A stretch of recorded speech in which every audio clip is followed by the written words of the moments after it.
Mae Cymraeg yn gallu bod yn rhan o fywyd pob dydd mewn sawl gwahanol ffordd, gan gynnwys technoleg. Bydd y fideo yma'n dangos i ti sut i ddefnyddio'r bysellfwrdd trwy gyfrwng y Gymraeg gyda Microsoft Windows.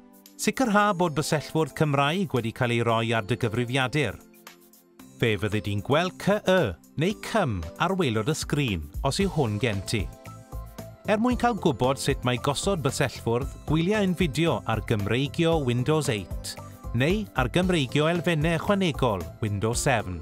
Pan fydd y bysellfwrdd wedi ei alluogi a CY neu CYM yn dangos, gellu deipio'r canlynol.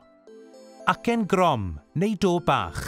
Mwyn cael acen grom neu do bach ar unrhyw lyfariad, y cwbl sy'n rhaid i'w wneud yw dal botwm Alt-R i lawr, sydd wrth ochr dde y bylchwr ac wedyn gwasgu'r fysell 6 sydd uwchben QWERTY sy'n cynnwys to bach. Bydd dim byd yn digwydd hyd nes y byddi di'n rhyddhau'r ddwy fysell ac wedyn gwasgu'r llyfariad. Os nad yw hyn yn gweithio ar W neu Y, gwiria mwyn cael gweld a yw'r bysellfwrdd wedi ei alluogi. Acen ddyrchafedig.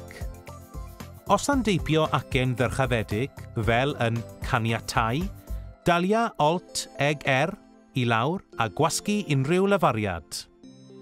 Acen ddisgynedig. Os yn deipio acen ddisgynedig, nad yw'n gyffredin iawn yn y Gymraeg wrth gwrs, gwasga ar y fysell sy'n dwyn y symbol sydd i'w weld gan amlaf uwchben y bysell tab.